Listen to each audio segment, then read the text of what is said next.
Maths and science के related videos को देखने के लिए मेरे चैनल को सब्सक्राइब कीजिए। अगर अच्छी लगे वीडियो तो बेल आइकन को प्रेस कीजिए।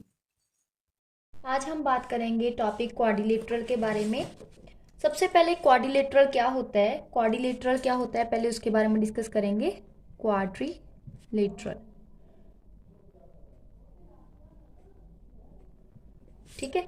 क्वाड्रिलेटरल क्या होता है? Quadrilateral is a figure bounded by 4 straight lines या फिर any closed figure bounded by 4 lines, ठीक है। तो आपका क्या हो गया? Quadrilateral is a figure, quadrilateral is a figure enclosed या बाउंडेड बाय, बाउंडेड और इनक्लोज्ड दोनों आ सकता है, bounded by 4 straight lines. Doesn't matter कि वो 4 स्ट्रेट लाइंस कैसे हैं, ठीक है। बस एनी क्लोज्ड फिगर जो 4 लाइन से बनी हो, ठीक है, उसको क्या बोलोगे आप? क्वाड्रिलेटरल। जैसे मान लो मैंने ये ले ली, दिस इज योर क्वाड्रिलेटरल। मान लो मैंने ये ले ली, this is also your quadrilateral, ठीक है। क्वाड्रिलेटरल 2 टाइप्स के होते हैं। First is concave and second is convex. 2 types of quadrilaterals, 2 types of quadrilateral.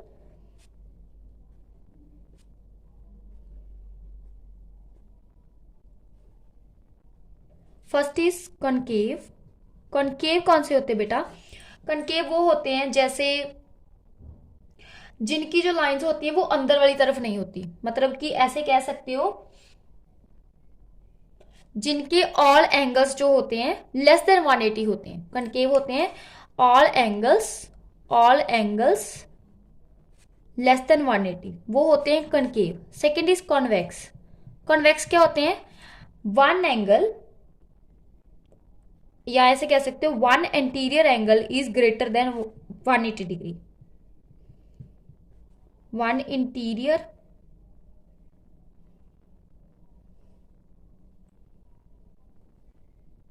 Angle is greater than 180 degree.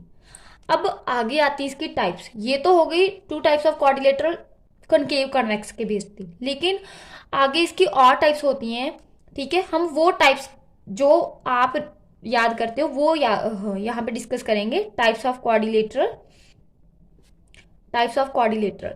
First is square. Square क्या होता है बेटा? पहले हम स्क्वायर के बारे में सब कुछ डिस्कस करेंगे। स्क्वायर क्या होता है?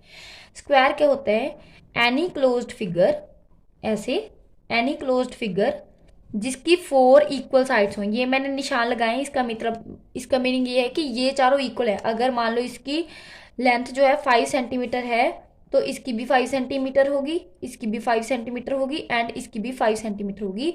4 साइड्स की लेंथ जो है 5 सेंटीमीटर ही रहेगी, ठीक है। तो वो बन जाएगा आपका स्क्वायर। अब हम इसके बारे में और बात डिस्कस करते हैं। फर्स्ट इज, पहले तो मैंने जो भी आपको बताया कि all sides of square are equal. First point तो इसका यही हो गया कि all sides of squares are equal, all sides of squares are equal, equal. Second is diagonal. जो इसके डायगोनल होते हैं, मान लो इसका नाम है आपके पास ABCD, ये जो हम AC को मिलाएंगे, this is the diagonal of square. BD is also the diagonal of square. तो आप यहाँ पे क्या लिखोगे? Diagonal of square, diagonal of square is equal to under root of 2a। ये इसकी लेंथ होती है, फाइंड करने का तरीका होता है। अगर आपकी इसकी लेंथ a है तो डायगोनल होगा आपका अंडर रूट 2a। अब यहाँ पे मैंने मानी है 5 सेंटीमीटर, तो यहाँ पे आपका होगा under root 2 into 5, that is 5 under root 2 centimetre, ठीक है। तो यहाँ पे आपका डायगोनल होगा 5 अंडर रूट 2 सेंटीमीटर, क्योंकि मैंने यहाँ पे आपकी लेंथ ली हुई है साइड की 5 सेंटीमीटर, इसलिए। Third is all the angles of square are 90 degree. all the angles of square are 90 degree. सारे के सारे एंगल जो होते हैं वो 90 डिग्री के होते हैं। Fourth is diagonal of the square intersect at 90 degree. ये वाले जो एंगल होते हैं ये डायगोनल होते हैं, वो बाइसेक्ट करते हैं 90 डिग्री के एंगल पे, ठीक है। तो आप क्या लिखोगे? Diagonals of square bisect at are equal, equal भी होते हैं वो, equal and bisect at 90 degree, ठीक है। अब ये वाले दोनों के दोनों डायगोनल्स होते हैं वो इक्वल होते हैं। मान लो अगर आपका ये 5√2 आया था तो दूसरा वाला भी 5√2 ही आएगा। एंड जब ये इंटरसेक्ट करेंगे तो वहां पे ये चारों के चारों एंगल 90 डिग्री के ही बनाएंगे। This is all about square. Second is rectangle. ये सेकेंड टाइप है रिक्टेंगल क्वाड्रिलेटरल की। रिक्टेंगल, रिक्टेंगल क्या होती है बेटा, ड्रॉ करके बताती हूँ। रिक्टेंगल ऐसी वाली शेप जिसमें दो ऑपोजिट साइड्स क्या होती हैं, इक्वल एंड पैरेलल। जैसे ये वाली इसके इक्वल एंड पैरेलल है एंड ये वाली इसके इक्वल एंड पैरेलल है।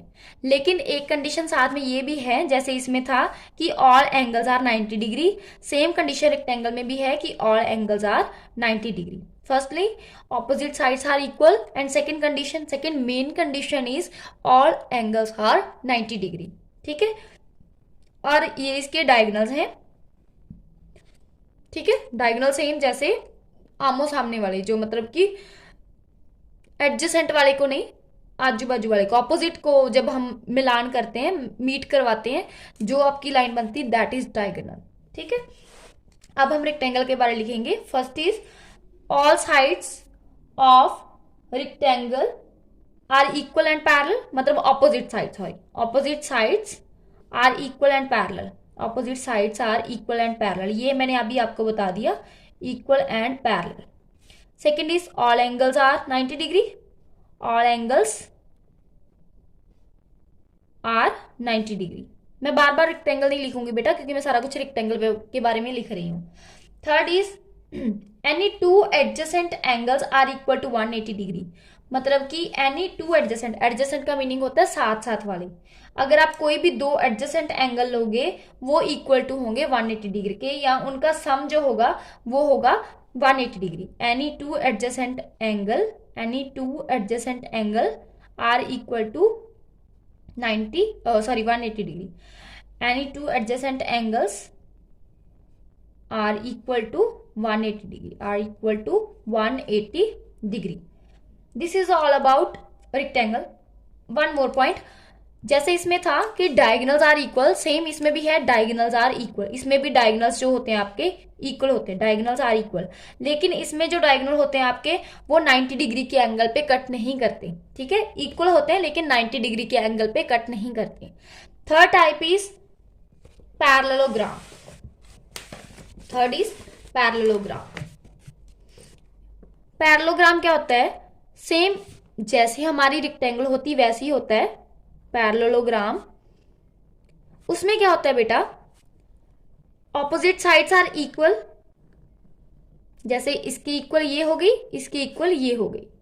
फर्स्ट पॉइंट ये हो गया कि opposite sides are equal and parallel. Second point, इसमें कभी भी एंगल 90 डिग्री के नहीं होते हैं। जैसे रेक्टेंगल में opposite sides are equal and parallel, but angles, all angles are equal to 90 degree. But इसमें opposite sides are equal and parallel but measure of angles are not equal to 90 degree। तो first point तो आपका normal है कि opposite sides are equal and parallel, opposite sides are equal and parallel, opposite sides are equal and parallel। second is diagonals of parallelogram are not equal। अब इसके ये वाले जो डायगोनल होते हैं वो इक्वल नहीं होते। अब हमने स्क्वायर में किया था उसमें इक्वल होते हैं, रेक्टेंगल में भी इक्वल होते हैं। तो यहाँ पे डायगोनल्स जो है आपके इक्वल नहीं होते। डायगोनल्स आर नॉट इक्वल, मतलब एक की लेंथ कुछ और होगी, दूसरे की लेंथ कुछ और होगी, तो डायगोनल आपके इक्वल नहीं होंगे। अब ऑपोजिट एंगल्स, जैसे इसके ऑपोजिट ये वाला एंगल है, मतलब यहाँ पे मान लो मैंने ABCD नाम दिया है, तो आप यहाँ पे क्या लिखोगे, angle A is equal to angle C और angle B is equal to angle D। या फिर यहाँ पे लिख सकते हो opposite angles are equal, opposite angles are equal. जो आमो सामने वाले होंगे, ऑपोजिट होंगे, वो होंगे आपके equal. Opposite angles are equal. And fourth point is two adjacent angles are equal to 180 degree. जैसे उसमें भी था ना, टू एंगल्स एडजेसेंट एंगल्स, जैसे A एंड B, उन दोनों का प्लस जो होगा 180 डिग्री होगा। तो आप सेम यहाँ पे यूज करोगे एनी टू, चाहे ये दो हो, चाहे ये दो हो, चाहे ये दो हो, कोई भी हो सकते हैं। Any two adjacent angle, any two adjacent angles, any to adjacent angles are equal to 180 degree, are equal to 180 degree. This is all about parallelogram. Fourth is rhombus. rhombus क्या होता है? देखने को स्क्वायर जैसा होता है, देखने को होता है लेकिन सिर्फ कि ये स्क्वायर है, लेकिन एक्चुअल में वो स्क्वायर नहीं होता है, उसकी ऑल साइड्स इक्वल होती हैं. अब बच्चों को जब भी क्लास में पूछा जाता है कि व्हाट इज रोम्बस, वो कहते हैं जिसकी ऑल साइड्स इक्वल हो. बेटा ऑल साइड्स इक्वल हैं, लेकिन एक कंडीशन और भी है इसकी कि इसके एंगल कभी भी 90 डिग्री के नहीं होते, तो ये रोम्बस बनता है. स्क्वायर में ऑल एंगल्स इक्वल होते हैं. अब अगर आप बोलोगे कि ऑल साइड्स आर इक्वल, तो ऑल साइड्स आर इक्वल तो स्क्वायर में भी होती हैं, लेकिन वहां पे इन दोनों को डिफ्रेंशिएट एक चीज करती है, 90 डिग्री का एंगल. अब अगर 90 डिग्री का एंगल आया तो वो आपका स्क्वायर बनेगा. अब यहाँ पे 90 डिग्री के नहीं बनेंगे तो ये रोम्बस बनेगा. ठीक है, अब रोम्बस के बारे में बात करते हैं. इसकी फोर की फोर साइड्स इक्वल होती हैं, तो फर्स्ट पॉइंट तो ये हो गया, all sides are equal, all sides are equal. Second is angles are not equal to 90 degree. ठीक है, हाँ, लेकिन ये वाली कंडीशन है इसमें कि एडजेसेंट एंगल्स जो होते हैं उनका प्लस 180 डिग्री होता है. तो ये पॉइंट आएगा यहाँ पे कि any two adjacent angles are equal to 180 degree. Any two adjacent angles, any two adjacent angles are equal to 180 degree, are equal to 180 degree. Third is all angles not equal to 180 degree, वो मैंने बता दिया. All angles not equal to 180 degree, not equal to 180 degree. Diagonal भी equal नहीं होते, diagonals are not equal, यहाँ पे भी सेम आएगा, diagonals are not equal, diagonals are not equal. And fifth is diagonals of rhombus intersect at 90 degree, लेकिन ये cut करते हैं 90 डिग्री के एंगल पे.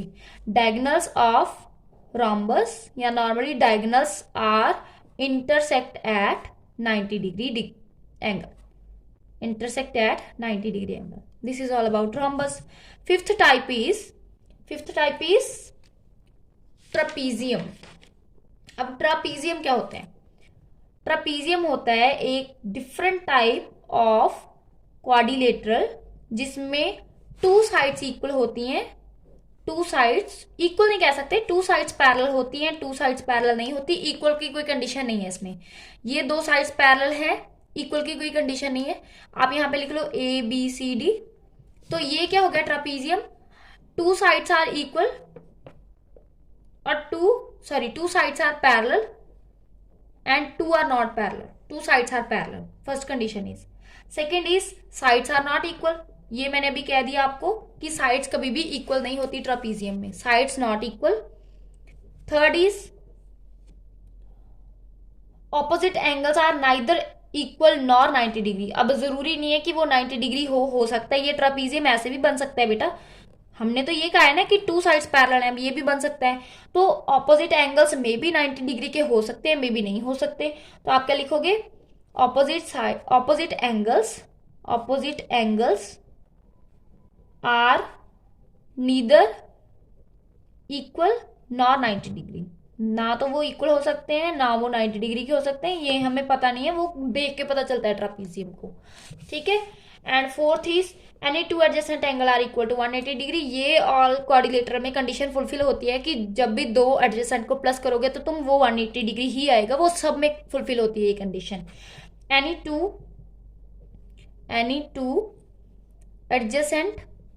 To adjacent angles are equal to 180 degree. ठीक है जी, ये था ट्रापीजियम के बारे में. अब एक नई और टाइप आई थी जिसमें हमने काइट के बारे में पढ़ा था. काइट क्या होता है, अब काइट के बारे में डिस्कस करते हैं. Sixth type is new type है. काइट क्या होता है? काइट होता है बेटा जिसकी दो साइड्स इक्वल होती हैं आपस में और दो आपस में. टू एडजेसेंट, ये वाली इसकी इक्वल होती है, ये वाली इसकी इक्वल होती है. तो काइट क्या होता है? Two adjacent sides are equal, two adjacent